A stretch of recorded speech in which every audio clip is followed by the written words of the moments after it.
Hoje é um dia muito especial, nós estamos separando esse tempo para estudarmos a palavra do Senhor. Eu quero dar a boa noite, dizer bem-vindo a todo você que está nos acompanhando aí pela internet, nas nossas redes sociais. E nesse tempo de crise, nesse tempo que a gente dobra os joelhos, clama ao Senhor, nada melhor do que separar esse tempo. Não podemos estar aqui na igreja juntos estudando a palavra, mas em casa podemos nos dedicar ao estudo da palavra do Senhor. Eu quero te convidar nesse instante, você que está acompanhando, a fechar os olhos e orarmos juntos, clamando ao Senhor para que venha nos instruir nesta noite. Oremos. Pai querido, Pai amado, nós estamos diante da Tua presença, Senhor. Queremos estudar a Tua palavra, aprender do Senhor, conhecer o Teu ensino e aplicá-lo em nossa vida, Senhor. Usa-nos, ó Pai, como instrumento para abençoar todo aquele que nos ouve, seja onde estiver. E que, ó Deus, possamos assim na Tua palavra aprender através da ação do Teu Espírito Santo. Nós clamamos em nome de Jesus. Amém. Amém. Amados, nós vamos hoje fazer um estudo, um passeio pelo livro de Josué. Nós temos estudado toda segunda-feira aqui na igreja, na programação das segundas da palavra, nós temos estudado o livro de Josué. Já passeamos nos últimos 2 anos, desde Gênesis. O propósito nosso é estudar toda a Bíblia. Já vimos desde os fundamentos lançados pelo Senhor no livro de Gênesis até o Êxodo, quando ele constrói o seu povo, o Levítico, quando ele chama esse povo para adoração. Em Números, quando ele prepara esse povo, transforma-os em uma liderança no deserto.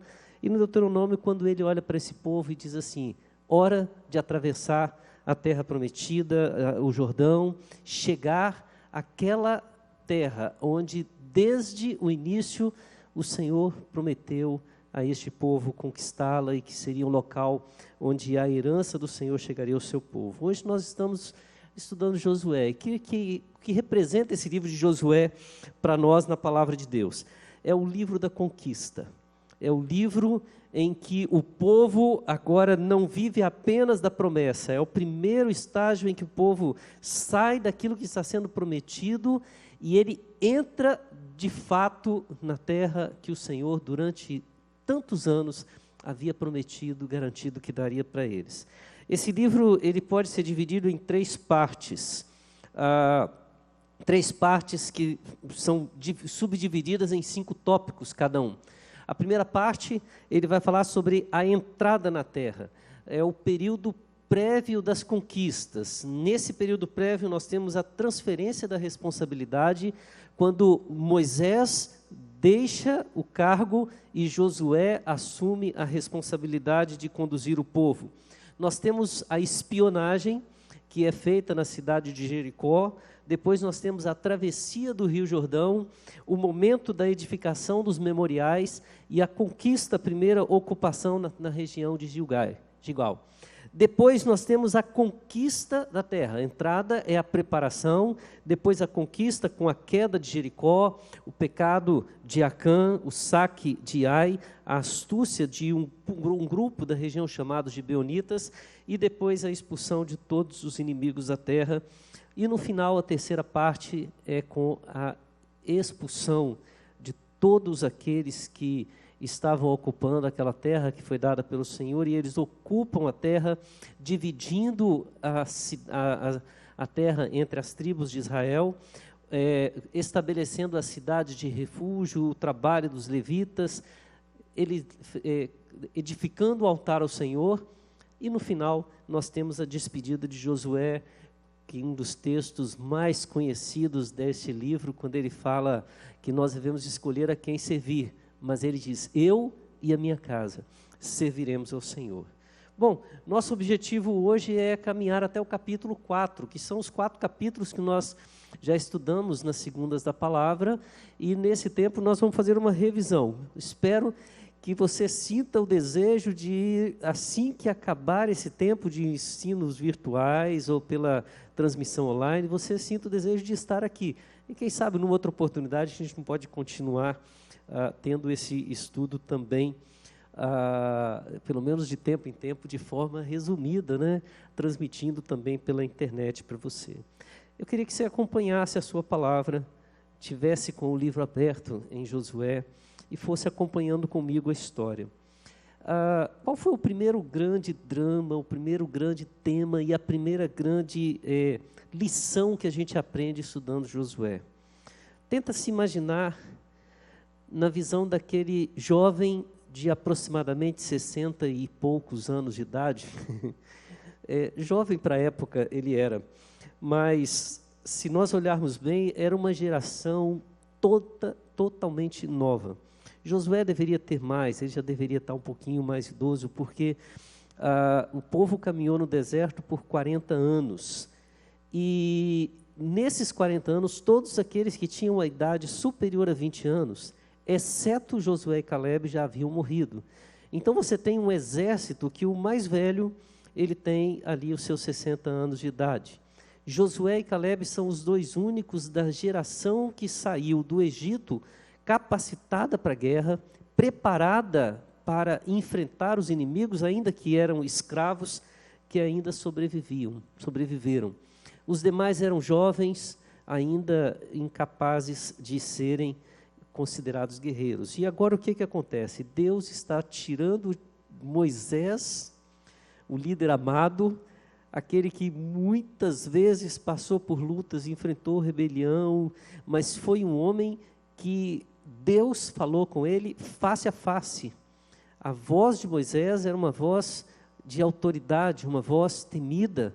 Ele era um líder e, se nós olharmos o texto, talvez nenhum outro homem ocupou uma posição de tanta intimidade, de tanto contato com a pessoa, com o ser de Deus, quanto Moisés. Porém, Moisés está morto. E Josué agora tem que pegar essa nação, este povo, jovem, inexperiente, e levá-los a conquistar a terra que o Senhor havia prometido para o povo de Israel. Imagina a dificuldade desse que foi servidor de Moisés por muitos anos em assumir essa tarefa. O texto do capítulo 1, ele mostra uma ação maravilhosa de Deus para fortalecer e colocar na cabeça desse jovem líder aquilo que o Senhor está falando com ele. Observe que Deus vai dizer no versículo 2 do capítulo 1, Moisés, meu servo, está morto. Prepare-se agora e passe esse Jordão, você e todo este povo, e entre na terra que eu vou dar aos filhos de Israel. Todo lugar que puserem a planta do pé, eu darei a vocês, como prometia Moisés. O território de vocês irá desde o deserto e o Líbano até o grande rio Eufrates, estendendo-se através de toda a grande terra dos heteus até o mar grande na direção do poente. Versículo 5. Ninguém, observe, Deus falando para Moisés, ninguém poderá, para Josué, ninguém poderá resistir a você todos os dias da sua vida. Assim como estive com Moisés, estarei com você. Não o deixarei, não o abandonarei. Sabe, muitas vezes na nossa vida nós enfrentamos desafios dos quais nós nos achamos completamente incapazes de realizá-los. E como é bom saber que o Senhor olha para nós e diz, eu estou com você. A guerra não é sua, a guerra é minha. A luta não é sua, eu já dei a vitória. Olha que as palavras que Josué recebe do Senhor são palavras maravilhosas, são palavras que dizem para ele que ele já tem a garantia, a certeza absoluta de que Deus não o deixará em momento algum ser derrotado. Ele fala que a mesma presença que estava com Moisés está com ele. Entretanto, ele coloca algumas tarefas para Josué diante disso. Primeiro, ele fala, não cesses de falar deste livro da lei. Que livro da lei é este? Teve uma pergunta. Que livro da lei? É a Torá que nós temos hoje. Nós temos toda a tradição, toda a história de Moisés relatada. Provavelmente Josué escreve muito, mas quando ele fala do livro da lei, ele está se referindo diretamente às ordenanças dos mandamentos do Senhor. Então, os 10 mandamentos, as ordenanças do Levítico, do tabernáculo, ou seja, toda a lei cerimonial, mas acima de tudo, tudo aquilo que Deus deixou como lei para que se cumprisse, para que Deus fosse o Senhor do seu povo, e Israel fosse uma nação santa entre todas as nações, para que pudesse levar a eles o nome do Senhor. Em outras palavras, quando Deus diz para Josué, não cesses de falar deste livro da lei, Ele está dizendo para Josué, que Deus seja sempre o seu Senhor, e a palavra do Senhor seja sempre a palavra a ser obedecida. É uma forma de dizer que não existe nenhum outro encanto, nenhum outro alvo, nenhum outro objetivo, nada que possa desviar a atenção. A palavra do Senhor é a palavra que vai direcionar e sustentar a liderança de Josué. Outra palavra, e essa palavra é muito boa de ouvir, quando a gente tem os nossos desafios, quando a gente tem as nossas lutas, Deus diz para Josué no versículo 9, não tenha medo, nem fique assustado, porque o Senhor, seu Deus, estará com você, por onde quer que você andar. Isso me faz lembrar Davi, citando o Salmo 23, ainda que eu ande pelo vale da sombra da morte, eu não tenho o que temer, porque tu estás comigo. Não é o vale que deixa de ser terrível, não é o vale que deixa de ser mortal, perigoso, assustador. É a companhia que está ao nosso lado que nos garante que estamos seguros, independente do que acontecer na caminhada. É interessante esse texto porque Deus fala isso para Josué, e Josué age. O versículo de número 10 vai colocar Josué diante dos chefes, dizendo, passem pelo meio do arraial e ordenem o povo. Preparem a comida, porque daqui a 3 dias, vocês vão atravessar este Jordão, para que entrem na terra que o Senhor, seu Deus, lhe dá, para que tomem posse dela. E o texto vai mostrando o povo dizendo, espalhando, os chefes espalhando para o povo, e o povo se ordena para a batalha, e se prepara, e quando termina o capítulo, nós vemos esse povo olhando para Josué, e dizendo, tudo o que você nos ordenou faremos, e aonde quer que você nos enviar, iremos. Como em tudo obedecemos a Moisés, assim obedeceremos a você. Tão somente esteja com você o Senhor seu Deus, como esteve com Moisés. Da mesma forma, o povo está dizendo que vejamos Deus na sua vida, como vimos Deus na vida de Moisés. Esse primeiro capítulo é a garantia de que o líder continua sendo o mesmo. Deus é o Senhor, Deus é quem está à frente do povo. Ele esteve com Moisés, agora ele está com Josué. A liderança de Josué é tão aceitável quanto a de Moisés, porque Deus o escolheu, Deus o preparou, Deus o capacitou. Irmãos, é muito legal quando a gente olha para essa afirmação e ficamos pensando quais eram as competências de Moisés, quais eram as competências de Josué.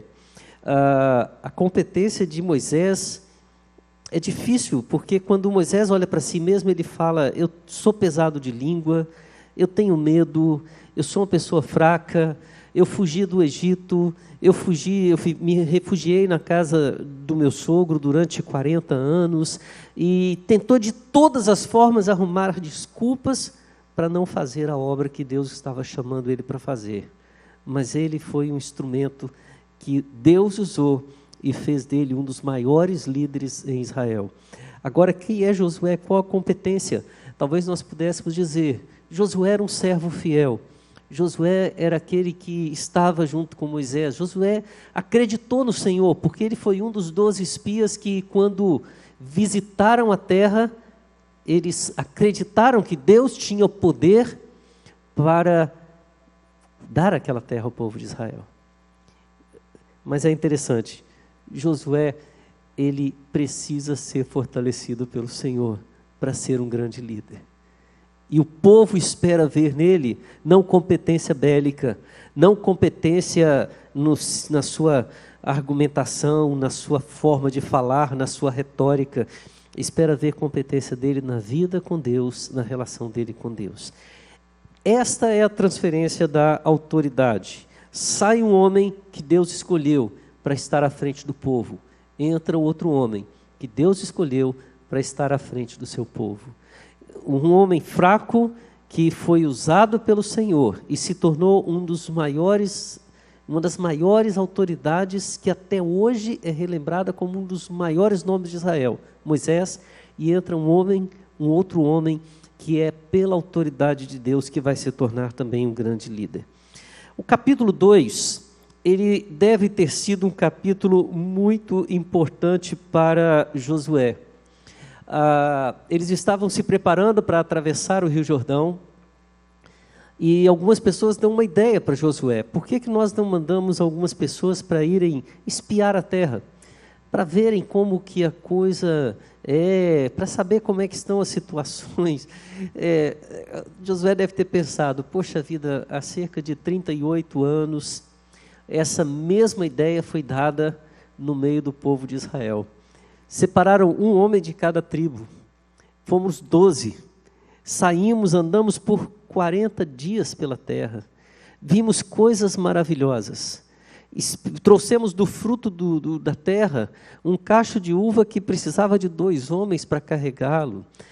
Terra maravilhosa, sinal grandioso de Deus abençoando o povo. Entretanto, na hora de apresentar o relatório, 10 de nós acreditamos que a força que teria que ser enfrentada era grande demais e era melhor voltar para o Egito e ser escravo do que enfrentar os gigantes, do que enfrentar os muros das cidades, do que enfrentar todas as dificuldades que havia na caminhada. Josué e Caleb, entretanto, acreditavam que Deus era capaz de cumprir a sua palavra. Agora parece que a cena se repete. E é interessante que Josué, ao invés de mandar 12, manda só 2. E esses 2, o texto diz que ele, no versículo 2 do capítulo 2, que Josué os envia dizendo: vão e observem a terra, a cidade e a cidade de Jericó. E esse texto vai ter um destaque de 3 personagens. Os 2 espias, uma prostituta chamada Raabe e o rei da cidade de Jericó. A prostituta, ela morava nos muros da cidade, eram muros enormes, intransponíveis, talvez um daqueles que aqueles 12 espias passaram, olharam e disseram: é impossível que alguém consiga penetrar nessa fortaleza. E elas ali estavam, e muitas pessoas ficam perguntando: o que esses caras vão fazer naquela casa? Olha, irmãos, não vamos questionar o que na Bíblia não está escrito. Vamos entender que eles encontraram naquela casa uma mulher que, apesar de toda a sua, talvez as discriminações e da sua situação social, era uma mulher fiel e temente ao Senhor. Ela ouviu o que o povo falava e relatou o que o povo falava para os espias. Ela sabia que Deus iria dar aquela cidade, ela clama. E é muito interessante olhar a palavra de Raabe, porque quando ela vai pedir a eles a ajuda, ela não pede por ela pede pela sua família. Ela diz no versículo 8, versículo 9 do capítulo 2, bem sei que o Senhor deu essa terra a vocês, e que o pavor que vocês estão causando caiu sobre nós, e que todos os moradores da terra estão se derretendo de medo, porque ouvimos que o Senhor secou as águas do Mar Vermelho diante de vocês quando saíram do Egito. Também ouvimos o que vocês fizeram com os 2 reis amorreus, a Seom e Og, que estavam do outro lado do Jordão, os quais vocês destruíram. Quando ouvimos isso, o nosso coração se derreteu. Todos ficamos desanimados por causa da presença de vocês, porque o Senhor, o Deus de vocês, é Deus acima dos céus e embaixo na terra. E agora jurem pelo Senhor, que assim como usei de misericórdia para com vocês, vocês também usarão de misericórdia para com a casa de meu pai, e que me darão um sinal certo de que conservarão a vida de meu pai, de minha mãe, dos meus irmãos, das minhas irmãs, com tudo que eles têm, e de que livrarão a nossa vida da morte. Aquela mulher cria que Deus estava à frente daquela história. E ela clama pelo seu pai, pela sua mãe, pelos seus irmãos, pelas suas irmãs, e não clama por si. Por outro lado, nós vamos encontrar nesta mesma cidade um rei que acreditava poderosamente que teria condições de impedir Deus de agir. O versículo 2 diz que a notícia chegou aos ouvidos do rei de Jericó, e ele diz: eis que essa noite vieram aqui, eles vão à casa de Raabe, e dizem: vieram aqui os homens dos filhos de Israel para espiar a terra. Por isso o rei mandou dizer a Raabe: traga para fora estes homens que vieram a você e que estão aí em sua casa, porque vieram para espiar a terra. E é claro, conhecemos a história. Raabe cria uma situação, livra aqueles homens, os salva das mãos do rei. Mas é interessante que enquanto os 12 espias, 38 anos antes, passearam por toda a terra, perceberam todas as maravilhas da terra, viram a beleza do que Deus estava lhes preparando, mas temeram as muralhas, temeram os reis, temeram os gigantes, temeram as armas, e por isso acharam que era melhor viver como escravos. Nós temos agora 2 espias que param na primeira casa. Eles não entram na cidade, eles escutam apenas o relato de uma prostituta, e isso para eles já é o suficiente. Eles são salvos por ela, fazem uma promessa de preservar a vida dela, a vida da família, e quando eles retornam para trazer o relatório perante Josué, no finalzinho do capítulo 2, os espias, eles cumprem, esperam um tempo até que eles estão livres, chegam para Josué no versículo 24 do capítulo 2 e diz assim: certamente o Senhor entregou toda essa terra em nossas mãos, e todos os seus moradores estão se derretendo de medo por causa de nós. Irmãos, olha que maravilha. Aquele homem que está substituindo Moisés, e tem a palavra do Senhor, a promessa do Senhor, de que tudo iria se cumprir, porque Deus estava com ele. Agora recebe o relato de 2 espias, que devem ter acalentado o coração dele, de Calebe, porque os 2 expressavam essa mesma fé, mesmo antes, diante do relato dos outros 10 espias. Agora eles veem esses 2 que nem entraram na cidade, nem visitaram a terra, ouvindo a palavra de Raabe, eles disseram: o Senhor com certeza nos entregou essa terra, o Senhor com certeza está à frente, porque todos, lembrem, confiando na palavra de Raabe, todos estão se derretendo de medo de nós.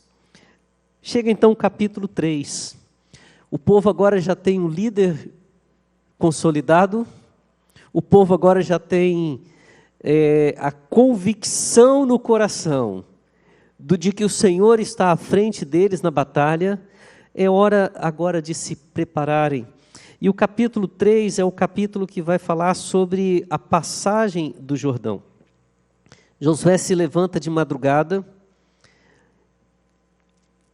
ele e todos os filhos de Israel vão até o Jordão, pousam ali perto, e no final de 3 dias, os oficiais passam pelo meio do arraial e dão ordem ao povo, dizendo: quando vocês virem os sacerdotes levitas que estão levando a arca da aliança do Senhor, seu Deus, saiam também do lugar em que vocês estão e sigam a arca.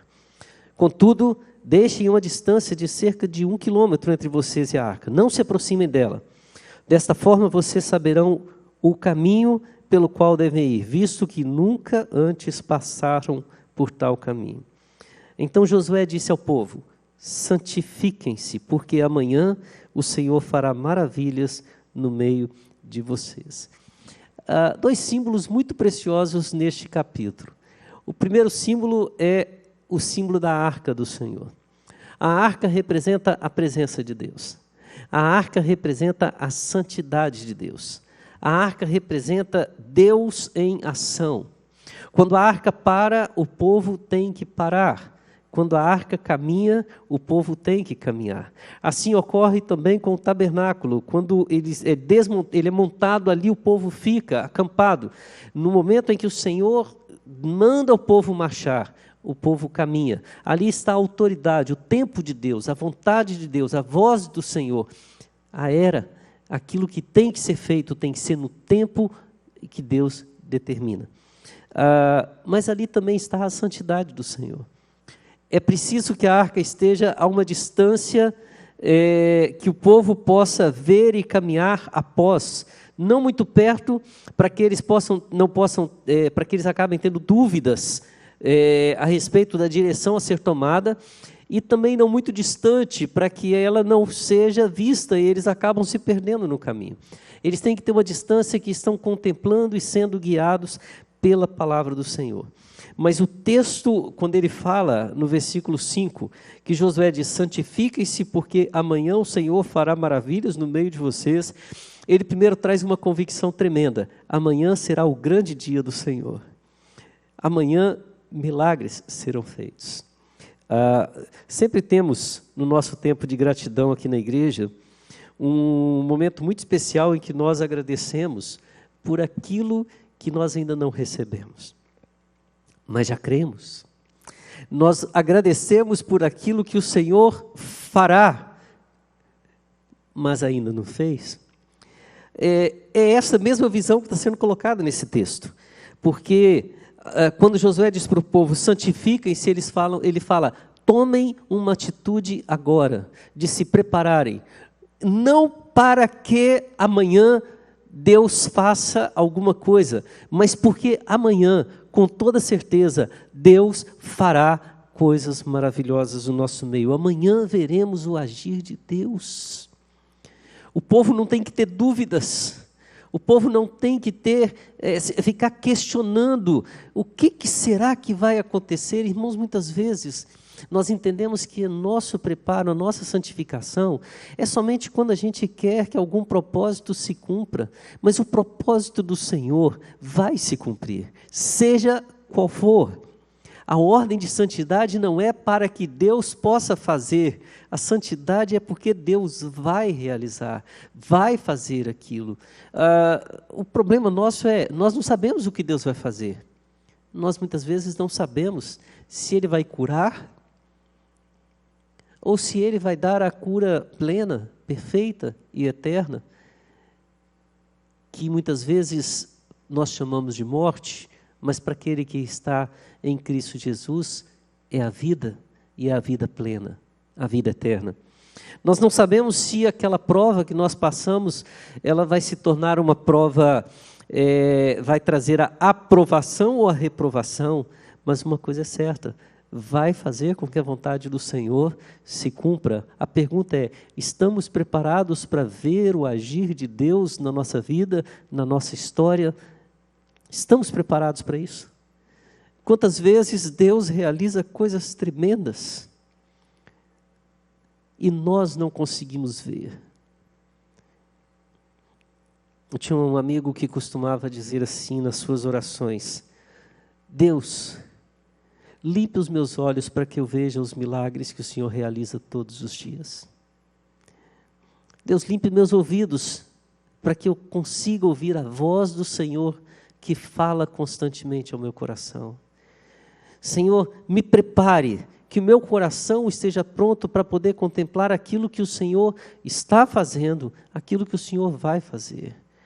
O Senhor, Ele sempre está realizando coisas tremendas e maravilhosas no nosso meio. Nós que muitas vezes não estamos santificados o suficiente para contemplarmos a grandeza do Senhor em nossa vida. E o que o Senhor fez?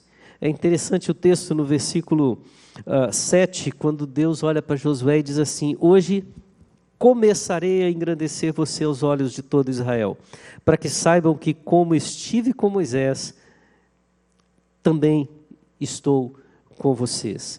E naquele dia eles veem o rio Jordão se abrir, da mesma forma que o Mar Vermelho se abriu.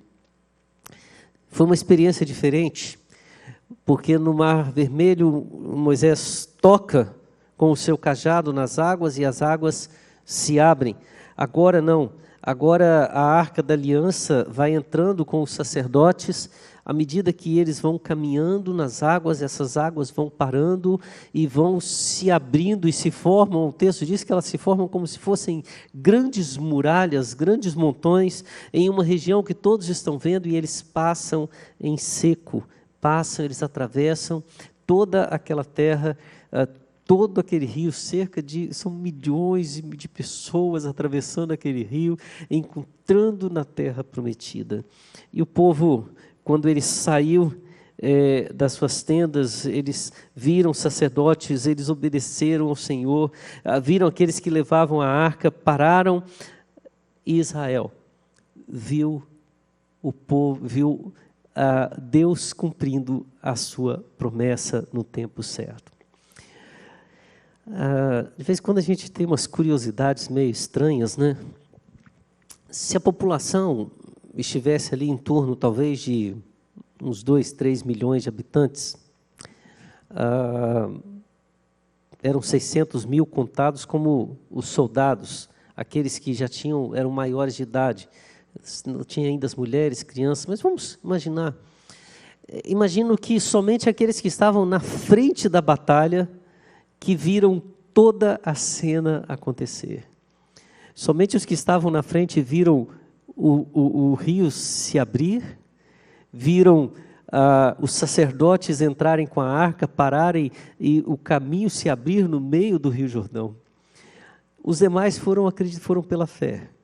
Os últimos talvez estivessem passando só porque os da frente foram. Talvez nem tenham percebido que uma grande maravilha Deus realizou no meio deles.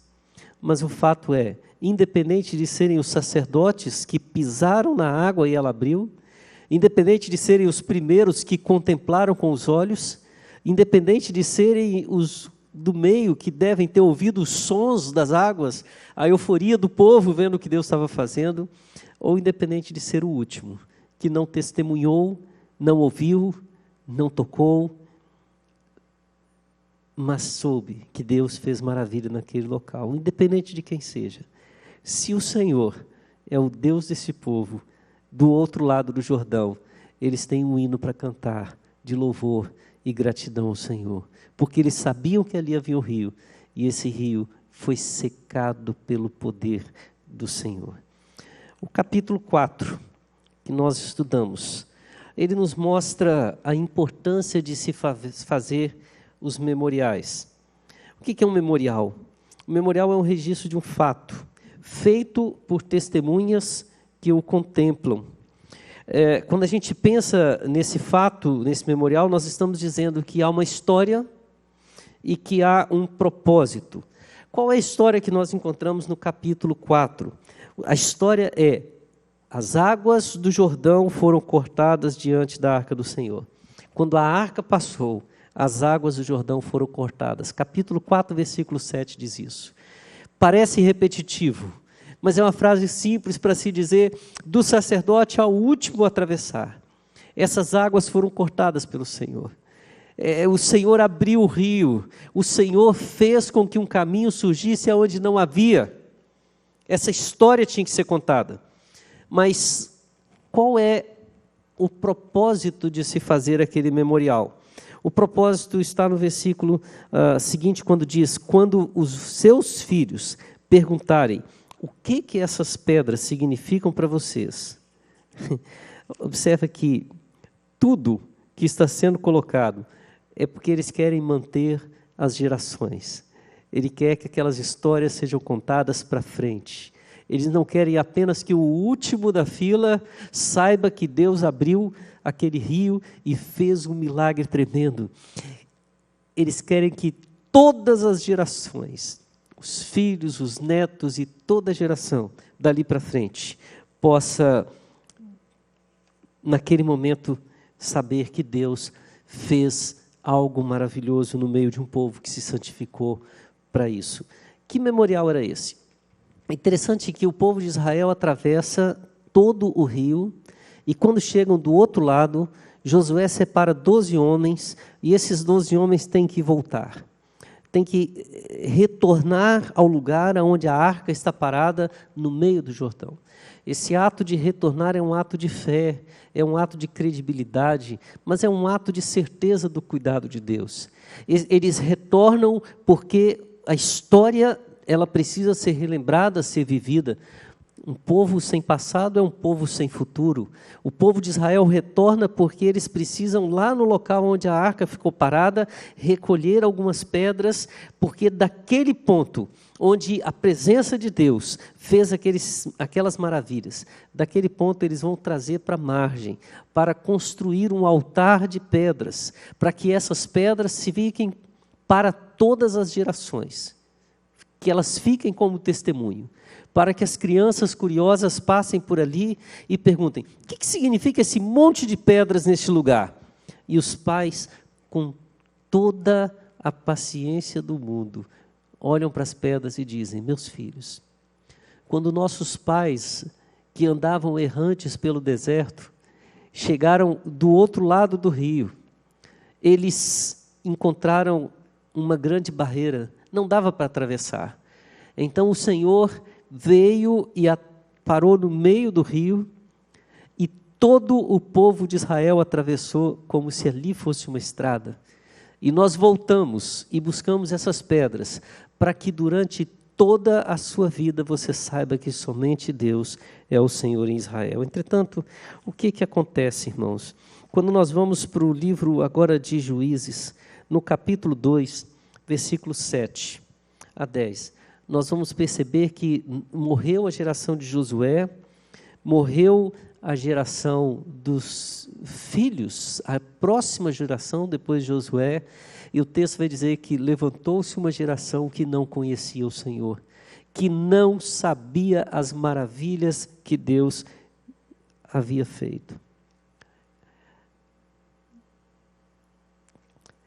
Eu estou recebendo uma pergunta aqui agora muito interessante. Assim, como o comando de Deus a Josué, em Josué 1:8, vale para nós hoje? Talvez nem tanto o de Josué 1:8, mas esse texto do memorial, de não deixar esquecer jamais quem é que realmente fez aquela obra tremenda. Esse é o maior legado que nós temos para hoje.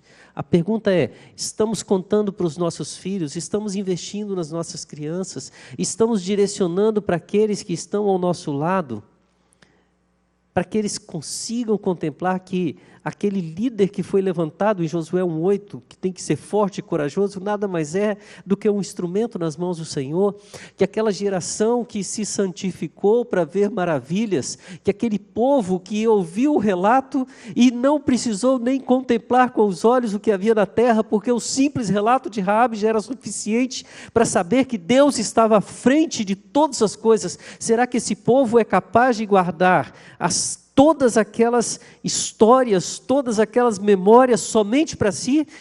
Ou será que esse povo é capaz de olhar para a sua posteridade, para aqueles que estão ao redor de si, e dizer para eles: Deus é o Senhor da nossa vida? O nosso grande legado de hoje é dar o testemunho, é falar, é anunciar o que Deus tem feito no nosso meio.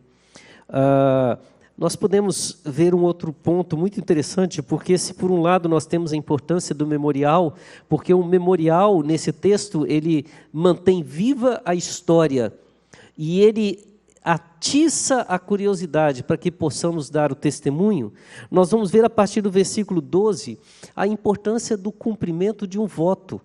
Duas tribos, e metade de uma outra tribo, Ruben, Gade e metade de Manassés, eles já haviam conseguido a sua herança antes de atravessar o Jordão. Entretanto, esse pedido que eles fizeram veio com uma observação. Olha só, vocês terão paz na sua terra quando os seus irmãos das outras 9 tribos e meia alcançarem o objetivo deles. E eles prometeram que caminhariam junto com os irmãos, conquistariam toda a terra e só voltariam para sua casa quando cada tribo estivesse na sua herança. E o capítulo 4 vai falar, a partir do versículo 12, que eles passaram na frente, armados. Eles foram os primeiros a entrarem na terra para conquistarem a herança que o Senhor deu aos seus irmãos. Palavra dada, palavra cumprida. E é interessante que o versículo 14 vai dizer que naquele dia o Senhor engrandeceu Josué na presença de todo o Israel, e respeitaram-no por todos os dias da sua vida, como haviam respeitado Moisés, porque não apenas ele mostrou ser forte, corajoso, mas ele também mostrou-se capaz de levar o povo a cumprir a sua palavra, a manter viva a sua memória. Essa geração foi a geração que conquistou a terra, a terra prometida.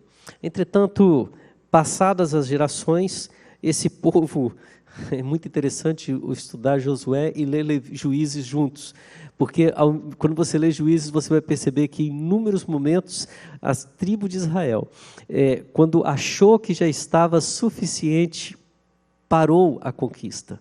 É como se tivessem andado 2/3 do caminho, é como se tivessem andado 90% do caminho, e ao invés de vencerem todos, e a ordem do Senhor era para não deixar nenhuma pessoa da terra, e liquidarem todos ali, para que a terra ficasse completamente do povo do Senhor, mas eles começaram a achar que seria melhor preservar a vida de alguns para serem escravos, para serem rachadores de lenhas, para fazerem o serviço sujo, para fazerem as coisas. Então eles entenderam que era melhor conseguir alguma espécie de benefício. E era exatamente esse benefício que se tornou um grande problema para Israel. Às vezes a gente se contenta com aquilo que já é agradável para nós, mas Deus não quer 90% de nós. Deus não quer 95% de nós. Ele quer tudo de nós. Tudo. O texto termina com a importância da obediência e da fé. Quando os sacerdotes saíram do meio do Jordão, as águas voltaram ao seu lugar e corriam como antes. Aquele fenômeno durou enquanto os pés dos sacerdotes que seguravam a arca estavam no Rio Jordão. Quando eles passaram, as águas voltaram ao normal. O povo tinha um rei. O povo tinha o Senhor reinando sobre eles. A arca do Senhor era a presença do Senhor. Mas lá em 1 Samuel capítulo 8, versículos 4 e 5, esse povo já estabelecido na terra, agora, olha para Samuel e diz: queremos ser iguais a todos os outros povos. Nós queremos ter um rei. E Samuel se sente incomodado, como se estivessem desprezando ele. E Deus diz para Samuel: não é você que eles estão desprezando a mim. Irmãos, o livro de Josué nos mostra algumas experiências que são muito parecidas com o que nós vivemos hoje. Nós temos um Deus que nos chama para sermos líderes na casa do Senhor. Não pela nossa competência, não pela nossa capacidade, mas porque Ele te chama. Ele te dá os dons necessários, a capacidade necessária. Talvez você queira ser o Josué, mas Ele está te dando uma honra maior de ser um dos sacerdotes que seguram a arca. Talvez você queira ser um dos sacerdotes que segura a arca, mas Deus quer que você seja da tribo de Manassés, metade de Manassés, Gade ou Ruben, aquele que vai à frente dos seus irmãos armado para a guerra. Sabemos, mas Deus te prepara, te capacita para isso. O que Ele requer de nós? Que sejamos santos. Santidade é o tema central de Levítico. Santidade é o princípio fundamental, não para que Deus faça algo, mas para que vejamos o que Deus está fazendo, para que aquilo que o Senhor está realizando se cumpra em nossa vida. Nós não precisamos ver as maravilhas que Deus tem. Ele nos mostra através de relatos de todos os lados. Os espias viram a grandeza de Deus através do relato de Raabe. Não precisaram de mais nada, mais nada. Ele quer que nós contemos estas maravilhas para todas as nações, mas de uma forma muito especial para aqueles que nos são chegados, nossos filhos, nossa casa. É interessante a preocupação de Raabe com seu pai, sua mãe, seus irmãos, suas irmãs, e muitas vezes nós não estamos preocupados com quem está ao lado de nós. A importância de cumprirmos a palavra, aquilo que nós professamos diante do Senhor, aquilo que nós professamos diante da igreja, a importância de obedecermos, crermos e termos fé, porque o Senhor está realizando coisas maravilhosas no meio de nós. Deixa eu fazer 2 perguntinhas aqui. Se Josué sabia que era certa a conquista e confiava em Deus, por que mandar os espias? A dúvida não era de Josué, era do povo. Assim como também a dúvida nunca foi de Moisés, a dúvida era do povo. Os líderes chamaram e pediram, manda para a gente ver como é que é. E isso é uma coisa muito comum. Josué acata aquela decisão e envia as pessoas. Corre o risco? Claro. A voz do povo não é a voz de Deus, e muitas vezes o povo, como aqueles 10, preferiram levar o povo de Israel contra o Senhor do que a favor do Senhor. Mas muitas vezes nós precisamos antecipar as coisas maravilhosas que o Senhor tem para nós. E nesse ponto os espias são importantes, porque eles vão para a terra e vão ouvir os relatos do Senhor. A diferença é, estamos santificados para conseguir ver o que Deus está fazendo, ou nós só vamos acreditar se primeiro vermos? Talvez como Tomé, e eu gosto de Tomé. Tomé diz assim, quando ele fala que os discípulos falam que o Senhor apareceu, ele diz assim, só acredito se eu ver e se eu tocar. Mas ele está duvidando dos discípulos. Quando Jesus chega, ele toca, ele vê e ele confessa, Senhor meu e Deus meu. Ele confessa o Senhor na presença de todos. E Deus diz, olha, como seria melhor se você não tivesse a necessidade de ver. Mas, infelizmente, às vezes precisamos dos espias, nós precisamos ver. O segredo é santificar para que não precisamos disso, né? Qual o propósito do memorial feito com as pedras do Jordão? O propósito é duplo, como falei. O primeiro é de relembrar constantemente a história.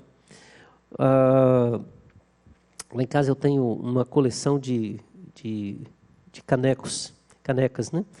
E é interessante que toda vez que eu pego uma, eu lembro onde estive, não vou lembrar direitinho a data, todos os detalhes, mas a história daquela lembrança, ela vem à minha mente.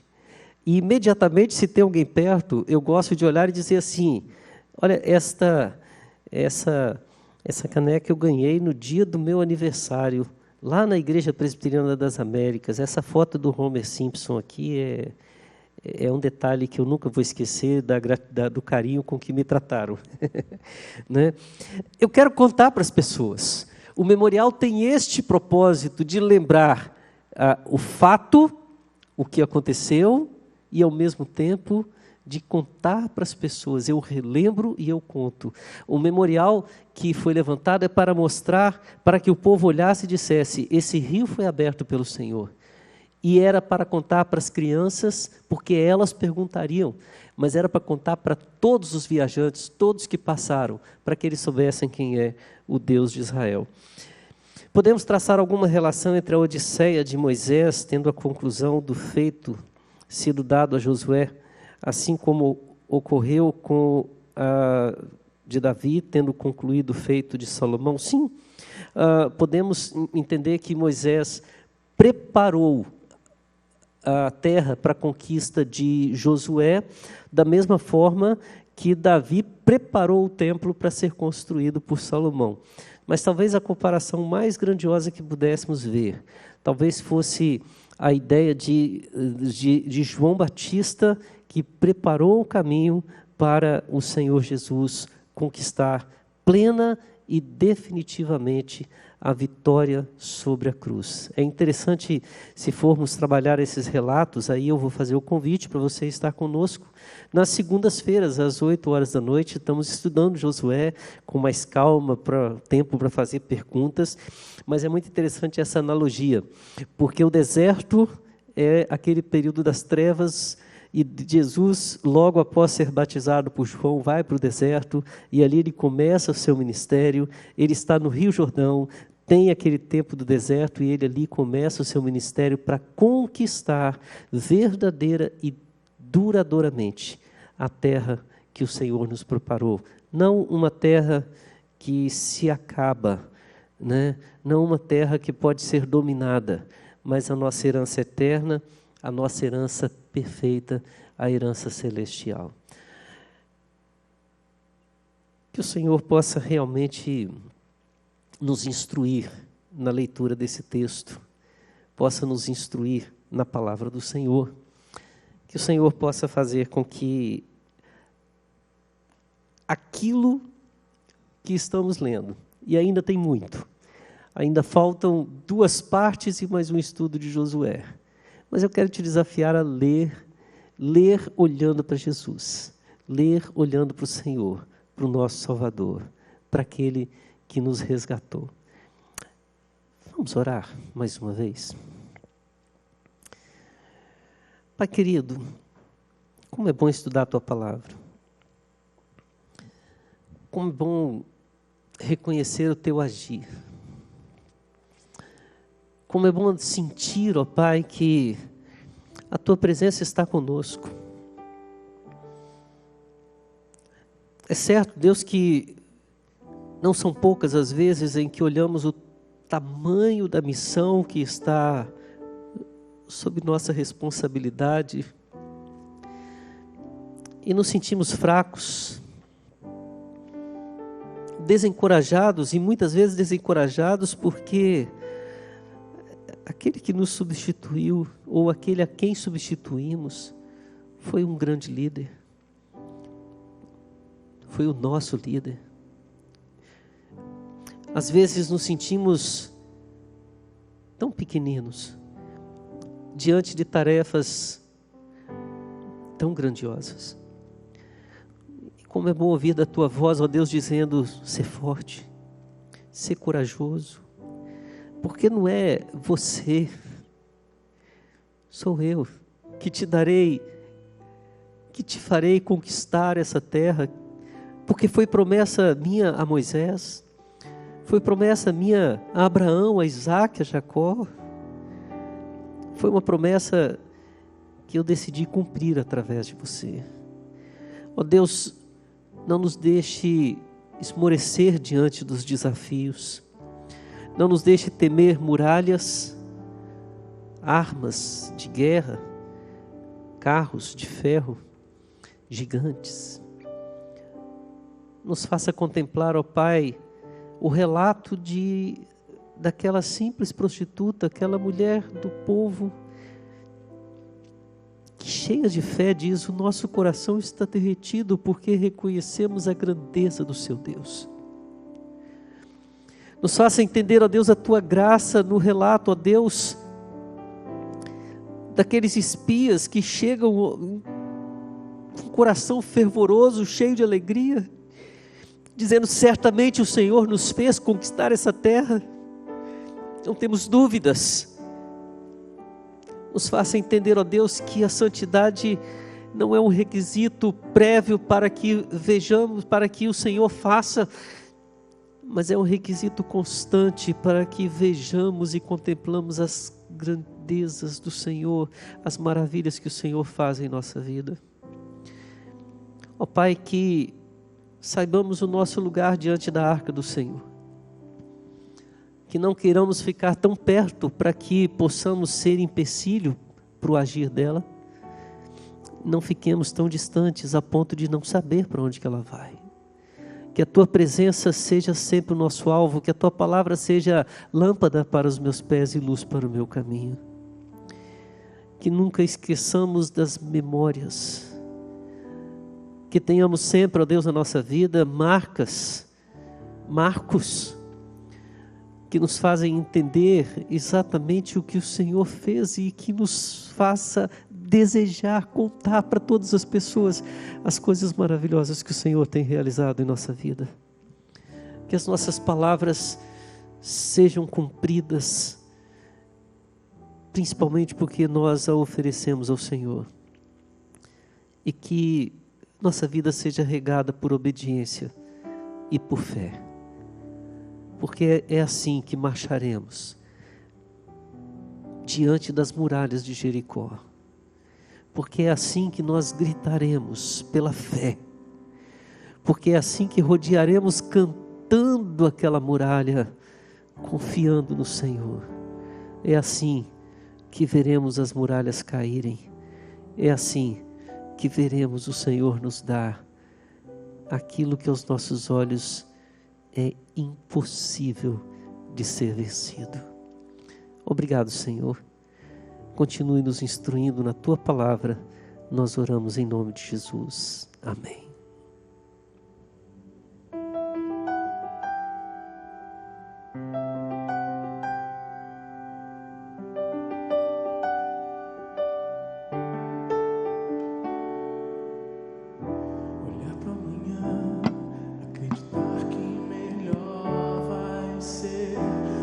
Com fé e crer que o impossível vai acontecer. Fechar meus olhos e clamar a quem tudo vê. É o melhor que eu posso fazer. Juntar minha coragem e lutar contra o desânimo. Viver com esperança e confiar nos teus planos. É o melhor que eu posso fazer. Eu vou buscar o melhor de Deus pra mim. Vou vencer naquele que tudo pode, que tudo vê.